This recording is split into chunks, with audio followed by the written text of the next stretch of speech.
প্রিয় শিক্ষার্থীবৃন্দ, আশা করি করোনা মহামারীর ভিতরে মহান সৃষ্টিকর্তার কৃপায় তোমরা সবাই কুশলে আছো। সবাই ঘরে থাকো, নিরাপদ থাকো, সুস্থ থাকো, এই কামনা করি। আমরাও ভালো আছি। তবে সেই সাথে আমি তোমাদের কাছে আহ্বান জানাবো যে প্রতিদিন যে অনলাইন ক্লাস হয়, তোমরা অনলাইন ক্লাসগুলি, স্যারদের অনলাইন ক্লাসগুলি তোমরা ফলো করবে এবং তোমরা প্রচুর পরিমাণে বাড়িতে বসে বই করবে। যদি দরকার হয় তাহলে তোমরা স্যারদের সাথে মোবাইলে যোগাযোগ করে গাইডলাইন নেবে। স্যারেরা যেভাবে বলে সেইভাবে তোমরা পড়ে বাড়িতে বসে পড়াশোনা করে পড়াশোনায় অ্যাডভান্স হবে, এটা আশা করব। আর অনলাইন ক্লাসগুলি তোমরা ফলো করবে, এই অনুরোধ করব। তাহলে আসো, আজ আমি আশিস কুমার বসু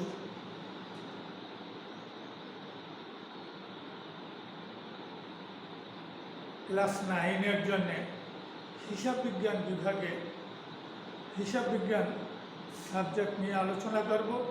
প্রথমে আমরা হিসাব বিজ্ঞানের দ্বিতীয় অধ্যায় থেকে লেনদেন নিয়ে আলোচনা করব।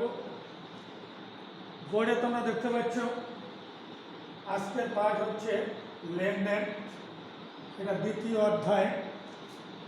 এখন লেনদেন কি, প্রথমেই আসে কি করব, লেনদেন। তাহলে লেনদেনটা কি? একটা সাধারণ একটা ভাবে যদি আমরা বুঝি, নেন এবং দেন, অর্থাৎ আপনি কিছু নেন, আমাকে কিছু দেন, অর্থাৎ কিছু গ্রহণ করতে হবে, আবার কিছু দিতে হবে। এই ধরনের কার্যকলাপকে আমরা লেনদেন শব্দটির আবিধানিক অর্থ বুঝব গ্রহণ করা, দেন, আর কিছু প্রদান করা মানে নেন। তাহলে কিছু গ্রহণ করতে গেলে আগে কিছু গ্রহণ করতে হবে, তারপরে কিছু প্রদান করতে হবে। তাহলে আমরা লেনদেন কথাটার আবিধানিক অর্থ বুঝলাম যে কিছু গ্রহণ করা এবং কিছু প্রদান করা। এখন এই কথাটা কোন ক্ষেত্রে প্রযোজ্য? ব্যবসা বাণিজ্যের ক্ষেত্রে বা কোনো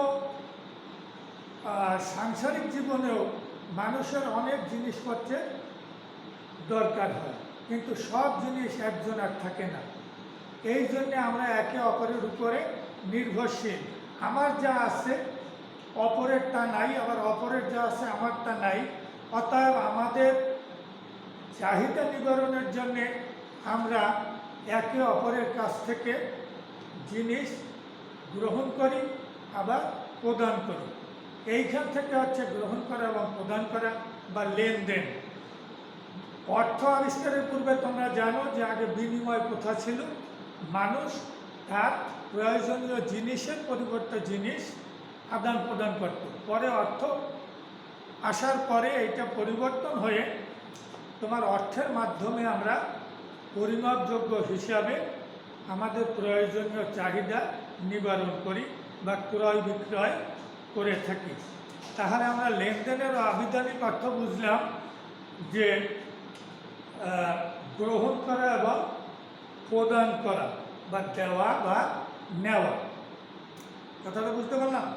কিন্তু এখন কথা হচ্ছে মানুষের জীবনে প্রতিদিন ব্যবসা বাণিজ্যের ক্ষেত্রে অনেক ঘটনা ঘটে, কিন্তু সব ঘটনাগুলো কিন্তু লেনদেন নয়। যে সকল ঘটনাগুলি অর্থ দ্বারা পরিমাপ করা যায় এবং অর্থের সম্পর্ক আছে, এই ধরনের ঘটনাগুলিকে আমরা লেনদেন বলতে পারবো।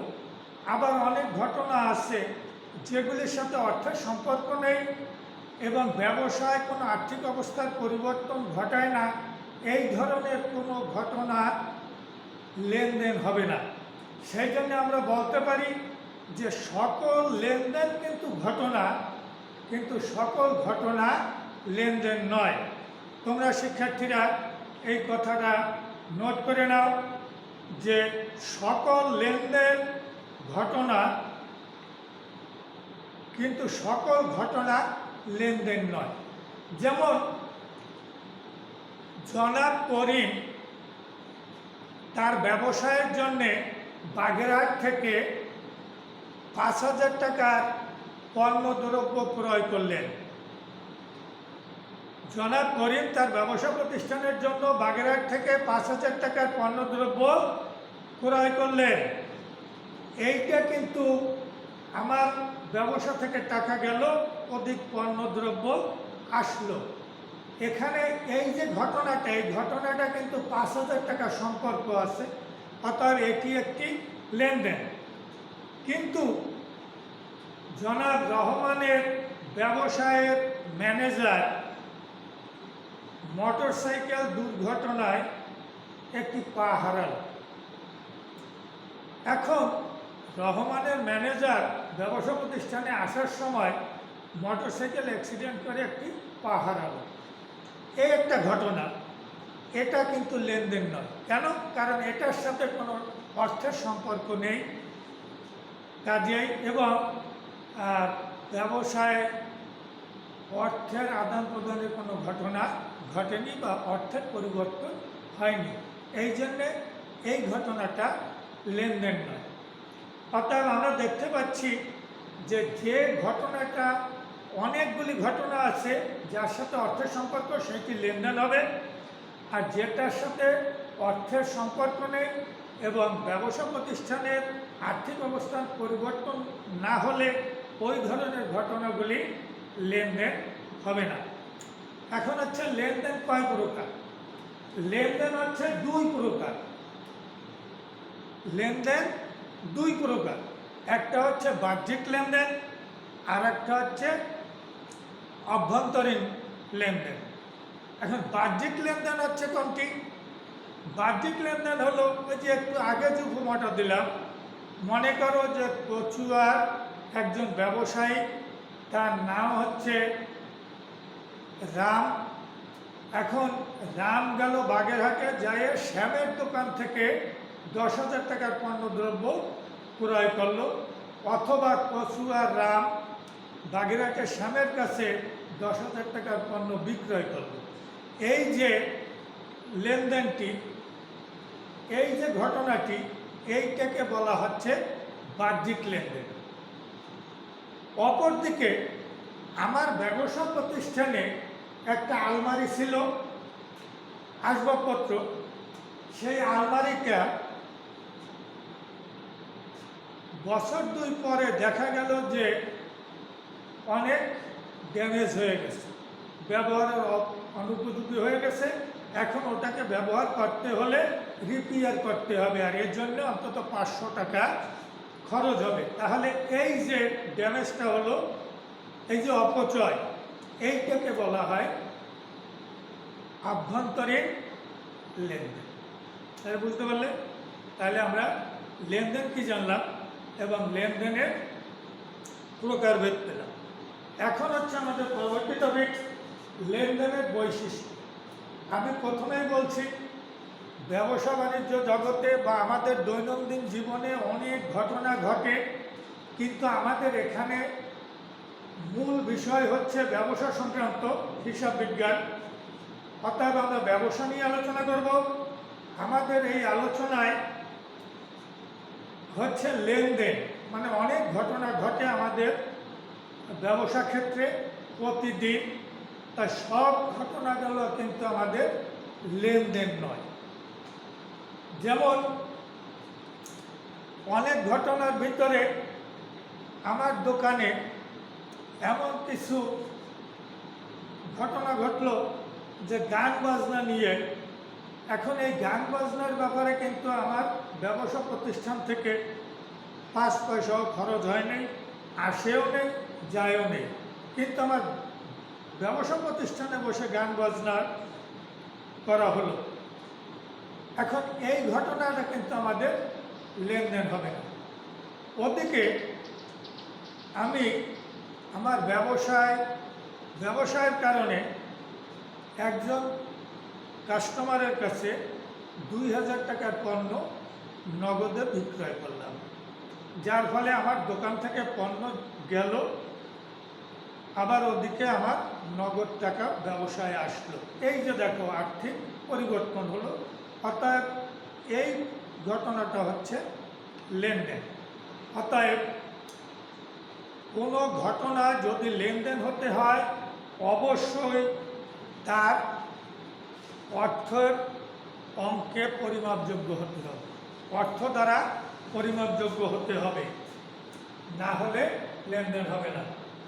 2 হচ্ছে আর্থিক অবস্থার পরিবর্তন করতে হবে, অর্থাৎ ব্যবসায় থেকে হয় টাকা যেতে হবে আর না হয় ব্যবসায় টাকা আসতে হবে, যে কোনো একটা হতে হবে। এখন পণ্যদ্রব্য বিক্রয় করলে টাকা আসবে, পণ্য যাবে, আবার ব্যবসায়ের জন্য পণ্যদ্রব্য ক্রয় করলে তাহলে টাকা যাবে, পণ্য আসবে। আবার দোকান ভাড়া দিতে হলে ভাড়া বাবদ আমার নগদ টাকা যাবে, আর ভাড়া বাবদ আমি সেবা পাচ্ছি। তারপরে হচ্ছে কর্মচারীর বেতন, বেতন দিতে হলে আমার নগদ টাকা যাবে নাকি, তাহলে আর পাচ্ছি কি আমি সেবা পাচ্ছি, তাহলে বেতন হিসাব একটা আর নগদ টাকা একটা। বেতন বাবদ আমার ব্যয় বৃদ্ধি হচ্ছে, অর্থাৎ বেতন হিসাব, আর তোমার নগদান হিসাব, নগদ টাকা যাচ্ছে। এই জন্যে আর্থিক অবস্থার পরিবর্তন হতে হবে। ব্যবসা সংক্রান্ত কাজে ব্যবসায়ের আর্থিক অবস্থার পরিবর্তন করতে হবে, হয় বৃদ্ধি পাবে অথবা হ্রাস পাবে, এর একটা থাকতে হবে।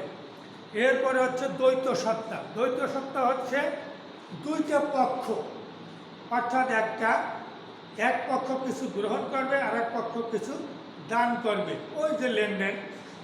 তাহলে একটা হচ্ছে ডেবিট আর একটা হচ্ছে ক্রেডিট পক্ষ, একটা ডেবিট পক্ষ এবং একটি ক্রেডিট পক্ষ।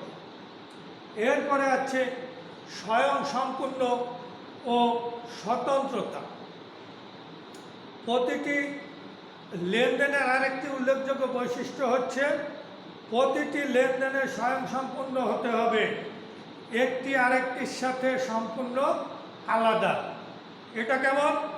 যেমন 10,000 টাকার পণ্য বিক্রয় করে 7 দিন পর টাকা পাওয়া গেল, এখানে ধারে বিক্রয় একটা লেনদেন হবে, আর 7 দিন পরে টাকা প্রাপ্তি আর একটি লেনদেন হবে। কথাটা বুঝতে পারছো?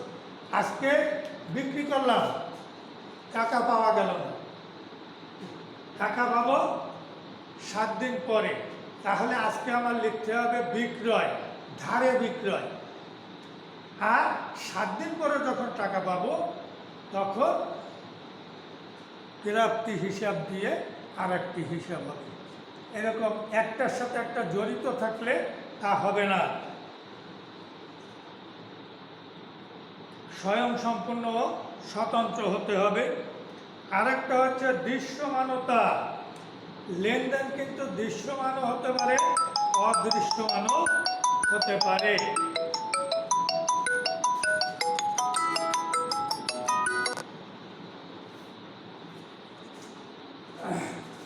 ধন্যবাদ।